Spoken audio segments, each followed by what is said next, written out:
اور وہ اپنی اس کوشش میں کامیاب ہوگی کہ مسلمان مسالت کی طرف نتیجہ خیز طور پر متوجہ نہ ہو سکے۔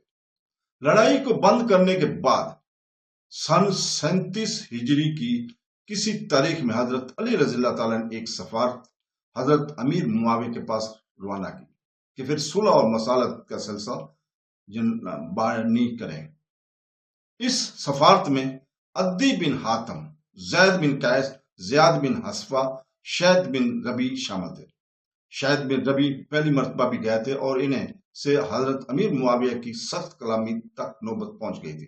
اس مرتبہ پھر شید کا سفارت میں شامل ہونا خطرے سے خالی نہ تھا۔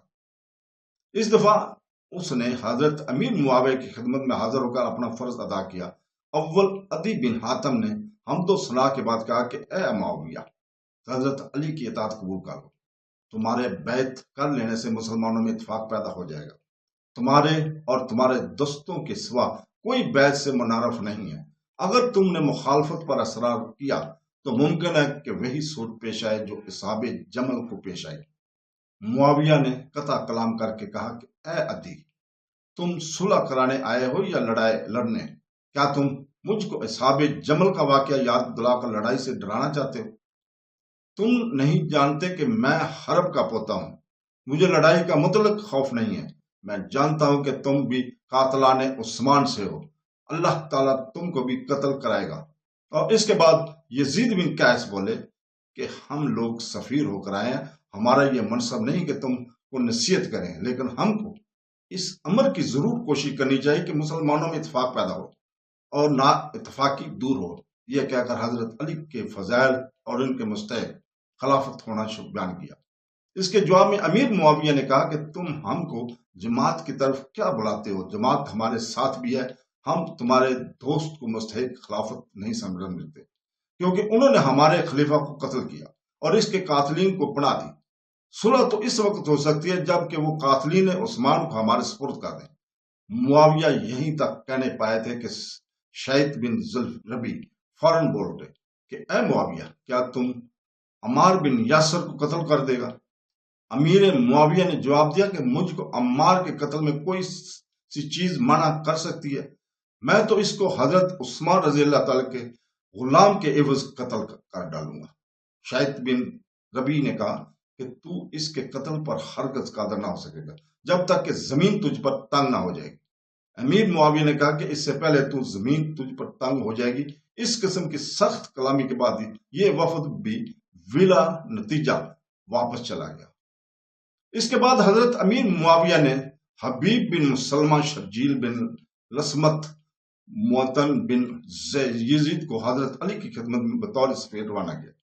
حبیب بن مسلمہ نے حضرت علی رضی اللہ تعالیٰ سے کہا کہ حضرت عثمان خلیفہ برحق تھے اور کتاب و سنت کے موافق حکم دیتے تھے، اور ان کی زندگی تم کو ناگوار گزری اور تم نے اس کو قتل کر ڈالا۔ اگر تم نے ان کو قتل نہیں کیا تو ان کے قاتلین کو ہمارے سپرد کر دو، پھر خلافت سے دستدار ہو جاؤ۔ اس کے بعد اس مسلمان جس کو چاہیں اپنا خلیفہ اور امیر مقرر کر لیں۔ یہ کلام سن کر حضرت علی رضی اللہ تعالیٰ کو غصہ آیا اور انہوں نے فرمایا کہ تو خاموش ہو جا، امارت اور خلافت کے متعلق ایسی تقریر کرنے کا تجھ کو کوئی حق نہیں ہے۔ حبیب بن مسلمہ نے کہا کہ تم مجھ کو ایسی حالت میں دیکھ لو گے جو تم کو ناگوار ہوگی۔ مدعا یہ تھا کہ تلوار کے ذریعے ہم فیصلہ کر لیں۔ حضرت علی رضی اللہ تعالیٰ نے کہا کہ جا، جو تیرا جی کرے چاہے اور کر لے۔ یہ کہہ کر حضرت علی رضی اللہ تعالیٰ کھڑے ہو گئے اور حمد و ثنا کے بعد حضرت صلی اللہ علیہ وسلم کے محبوس ہونے کا ذکر کیا۔ پھر خلافت، شیخین اور ان کے خصائل پسندیدہ کا ذکر کر کے فرمایا کہ ہم نے ان دونوں کو اپنے فرائض عمدگی سے ادا کرتے ہوئے پایا ہے، لہٰذا ہم نے باوجود اس کے کہ حضرت صلی اللہ علیہ وسلم رشتے میں قریب تھے ان کے خلاف اور میں کوئی دست اندازی نہیں کی۔ پھر لوگوں نے عثمان کو خلیفہ بنایا۔ ان کا طرز عمل ایسا تھا کہ لوگ ان سے ناراض ہو گئے اور انہوں نے عثمان کو قتل کر ڈالا۔ اس کے بعد لوگوں نے میرے ہاتھ پر بیعت کرنے کی درخواست کی، میں نے اس درخواست کو قبول کر لیا۔ بیعت کے بعد طلحہ زبیر نے عہد شکنی کی اور معاویہ نے میری مخالفت کی، حالانکہ وہ میری طرح سابق با اسلام نہیں۔ سمجھ کا توجب ہے کہ تم لوگ کس طرح اس کے مطیع ہو گئے۔ حالانکہ میں کتاب اور سنت اور ارکان دین کی طرف بلانا یا حق اور ابطال اور باطل کی کوشش کرتا ہوں۔ شرجیل بن سمت نے یہ تقریر سننے کے بعد حضرت علی رضی اللہ تعالیٰ سے کہا کہ کیا آپ اس امر کی شہادت نہیں دیتے کہ عثمان مظلوم شہید ہوئے؟ حضرت علی نے جواب دیا کہ میں نہ عثمان کو مظلوم کہتا ہوں اور نہ ظالم۔ یہ سن کر تینوں شخص یہ کہہ کر اٹھ کھڑے ہوئے کہ جو شخص عثمان کو مظلوم نہیں کہتا میں اس سے بیزار ہے۔ ان لوگوں کی نصیحت کرنا نہ کرنا مساوی ہے، ان پر کوئی اثر نہ ہوگا۔ اس کے بعد پھر مسالت کی کوئی پیشش جو قابل تذکرہ ہو عمل میں نہیں آئی۔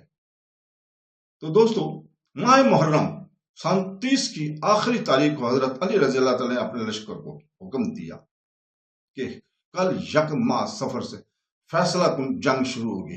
ساتھ ہی یہ بھی اعلان کر دیا کہ حریف جب تمہارے سامنے سے پسپا ہو تو بھاگنے والوں کو نہ تو تعاقب کیا جائے اور نہ ہی ان کو قتل کیا جائے، زخمیوں کا حال نہ چھینا جائے، کسی لاش کو مشلہ نہ کیا جائے، عورتوں اگرچہ گالیاں بھی دیں ان پر کوئی زیادتی نہ کی جائے۔ اس قسم کے احکام امیر معاویہ نے بھی اپنے لشکر میں جاری کر دیے۔ یکم سفر کو جس صبح لڑائی شروع ہوئی، اس روز اہل کوفہ کے اشتراکی سرداروں اور اہل شام نے حبیب بن مسلمہ کی سرداری میں ایک دوسرے کا مقابلے کیے۔ صبح سے شام تک برابر ہنگامہ کار گرم رہا، مگر کوئی فیصلہ شکست و فتح کی شکل میں نہ ہوا۔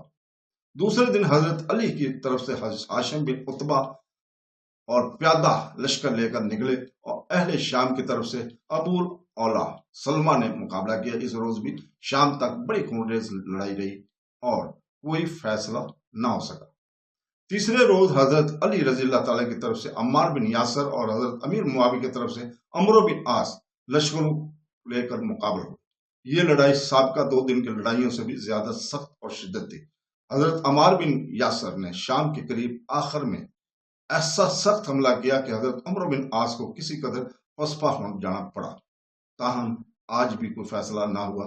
چوتھے روز حضرت معاویہ کی طرف سے عبید اللہ بن عمرو اور حضرت علی کی طرف سے ان کے صاحبزادے محمد بن الخلیہ لشکر لے کر نکلے۔ اس روز بھی خوب اور زور شور کی لڑائی جب شام ہونے کو آئی تو عبید اللہ بن عمر نے محمد بن الخفیہ کو صف لشکر سے جدا ہو کر میازرہ کی لڑائی کے لیے للکارا۔ محمد بن الخفیہ جوش اور شجاعت میں مقابلے کے لیے نکلے، لیکن حضرت علی رضی اللہ تعالیٰ گھوڑا دوڑا کر اور قریب جا کر محمد بن الخفیہ کو واپس لوٹا لیا۔ ان کے واپس ہونے کے بعد عبید اللہ بن عمر بلشکر شام کی طرف واپس چلے گئے۔ پانچویں روز حضرت علی کی طرف سے ولید بن عتبہ نکلے اور صبح سے شام تک بڑی سخت لڑائی جاری رہی۔ چھٹے روز ادھر سے مالک اشتر اور ادھر سے حبیب بن مسلمہ دوبارہ نظر انداز سامنے ہوئے۔ اس روز بھی شام تک کی زور آزمائی اور خون ریزی نے کوئی نتیجہ پیدا نہیں کیا۔ ساتویں روز حضرت علی رضی اللہ تعالیٰ اور حضرت امیر معاویہ نے بذات خود لشکر کو لڑائی پر آمادہ کیا، اور اس روز بھی اگرچہ سابقہ ایام کی نسبت زیادہ سخت ہوئی مگر دونوں فریق میدان میں برابر کا جوڑ ثابت رہے۔ اس جنگ ہفت روزہ میں ہر روز دونوں طرف سے نئے نئے سپہ سالار مقرر ہو کر اپنی اپنی جنگی قابلیت کا اظہار کرتے رہے، چونکہ دونوں لشکروں کی تعداد بھی 90 اور 80 ہزار یعنی قریباً برابر ہی تھی، اور طرفین کے لڑنے والوں میں بھی ایک ہی حیثیت اور ایک ہی طاقت سے شجاعت والے لوگ تھے، لہذا کسی کو نہ فتح حاصل ہوئی نہ شکست۔ البتہ اس بات کا اظہار ہوتا ہے کہ طرفین میں لڑائی کے لیے کافی جوش اور اظہار شجاعت کا کافی شوق تھا۔ یہ ہفتہ اسلام کے لیے بڑا ہی منحوس تھا کہ مسلمانوں کی تلواریں پوری تیزی کے ساتھ مسلمانوں کی گردنیں کاٹ رہی تھیں اور دشمنان اسلام اطمینان کے ساتھ مصروف تماشا تھے، لیکن اس ہفتہ سے بھی زیادہ منحوس 2 دن اور آنے والے تھے۔ تو دوستوں، اس کے ساتھ ہی ہم آپ سے اجازت چاہتے ہیں کل تک کے لیے۔ کل ہم انشاءاللہ تعالی جنگ صفین کے آخری 2 دن کو بیان کریں گے۔ اللہ حافظ۔